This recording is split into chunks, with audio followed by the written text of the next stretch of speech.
Hello everyone. Today's joke of the day is, what did the mama cow say to the baby cow? Stay tuned to find out. Our learning target for today is, I can create a scatter plot to represent a set of data. Okay, so yesterday we talked a little bit about how to interpret scatter plots that are already made, and now we're going to talk about how we can make our own scatter plot from a set of data. Okay, so here are the steps to make a scatter plot. Make sure you write these down. Okay, the first thing that you need to do is identify the independent and dependent variables. Okay, so you need to figure out which of your variables is it the independent variable, kind of the one that stands on its own, and which is the dependent variable, the one that it depends on the independent variable, right? So it's affected by the independent variable. Okay, and we'll talk about a couple examples of that. Then the next thing that you need to do is label the axes. Okay, so the independent variable, as you may recall, goes on the x-axis, and the dependent variable goes on the y-axis. Okay, so your independent variable, that's your x, so that will be the horizontal. I'll even write that in there, horizontal. Okay, and then the y is the vertical, the up and down one. Okay, just to help us remember. Okay, then the next thing you want to do is set the intervals. Okay, so that's the numbers that you're going to place on each axis. Okay, they need to go up consistently, right? I can't start at 1 and then go up to 5 and then go to 6. Okay, we need to make sure that they're consistent so that our plot looks accurate. Okay, and then finally we can plot our data points. Okay, remember a scatter plot, we graph the ordered pairs. Okay, so we just do x comma y and we plot those points. Okay, so let's look at an example here. So this table shows the number of gold medals won by the United States at the Winter Olympics during various years. Okay, we're going to make a scatter plot of the data and determine what type of correlation the plot shows. Okay, well, the first thing we need to do is, let's look at our steps, identify the independent and dependent variables, our x and our y. Okay, well, time, we talked about, is always an independent variable. Okay, time, so our year, that's going to be our x. Okay, that's always going to be independent. The number of gold medals is not going to affect the year, right? But the year will affect the number of gold medals. So then the gold medals are the y. Okay, so then we can label our scatter plot. We're going to put years down here, the year, and then over here will be the number of gold medals. Okay. The next step is we want to set the intervals. Okay. So my years are already increasing by, oh, maybe not quite actually. Some of them are increasing by 2, right? These ones increase by 2. The rest of them increase by 4. So this goes up 4, right? This goes up 2. This goes up 4. This goes up 4. Okay, and then this goes up 4. Okay, so we will. This goes up 4. Okay, so we're actually going to make our years increase by 2 every time. Okay, so I'm going to say that here we have 1988, 1990. I'm going to abbreviate this to just 92, 94, 96, 98, 2000, 02, 04, extend our line a little bit here, and 06. Okay, so now we have our interval set and our years are increasing by 2 every time. Our gold medals, the highest number is 10, so I can probably just go up by 1, 2, 3, 4, 5, 6, 7, 8, 9, 10. So I'll make that 10. We'll go 1, 2, 3, 4, 5, 6, 7, 8, 9, 10. Okay?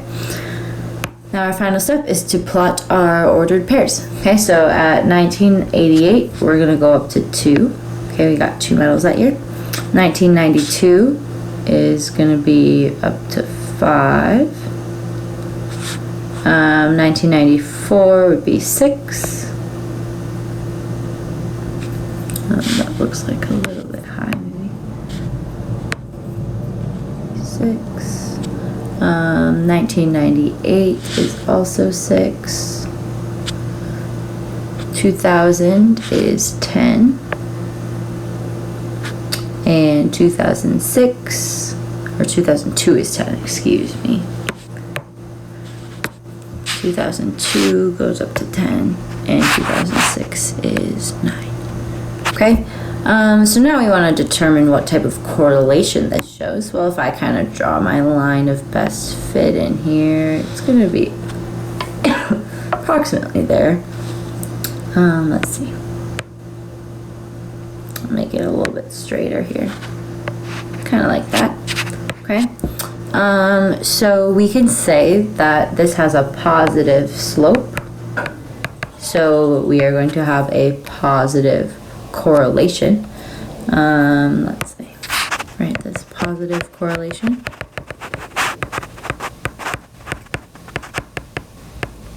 Okay. So if we're going to write a sentence about that, we could write as the independent variable, or the x value, as the year increases,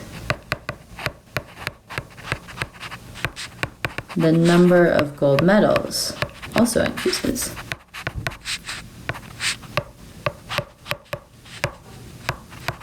The number of gold medals, 1, I guess, increases. Alright, so that would be our sentence to describe this scatter plot. Okay, let's look at another table here. So this table shows the average and maximum longevity, so basically life expectancy, or how long an animal lives, expectancy, okay, of various animals in captivity. Okay, so think of like in a zoo. Now we're going to make a scatter plot of the data and determine what relationship there is between the average and maximum longevity of the animals. Okay, so we are going to say that our average longevity, that's going to be our x value, okay, our independent variable, and then our maximum is going to be our y value. Okay, so if we are going to label this, then we'll say that this is the average down here in years, and this is going to be the max in years. Okay, and maybe we'll even title our plot here so that we can kind of know more about what it's talking about. So we're going to say, it says that this is the average and maximum longevity of animals in captivity. So we're going to say longevity, nope, that's not how you spell that.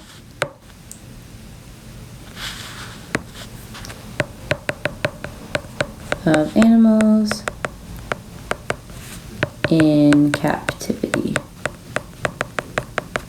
Okay, so now that we have that labeled, we want to set our intervals. Okay, so here our average goes up to 41. Okay, so I'm gonna probably go up by 5s. I think that would be good. So we'll do 5, 10, 15, 20, 25, 30, 35, 40, 45. Okay, so I'll go up by 5s there.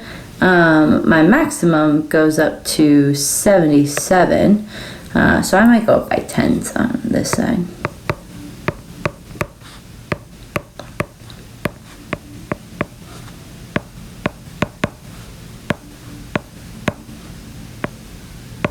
There we go, 70.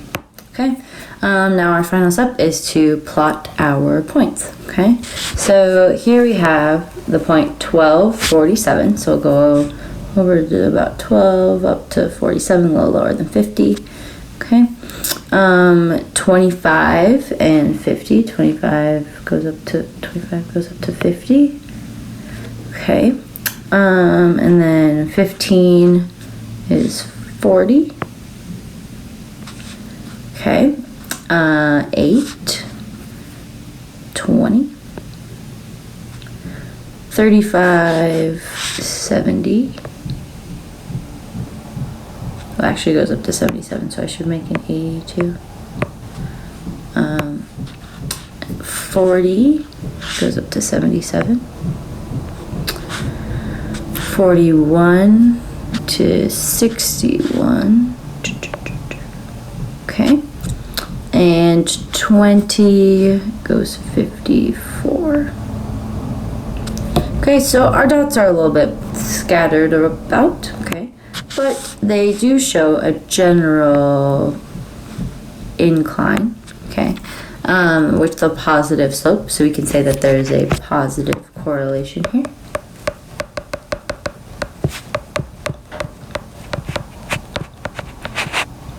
Okay, and the relationship here would say then as the average longevity increases, the maximum longevity increases as well. Okay, that makes sense because you would think that an animal with an average life expectancy that's higher is also going to have a higher maximum life expectancy. All right, so for today's joke of the day, what did the mama cow say to the baby cow? It's past your bedtime. Thanks for watching and have a great day.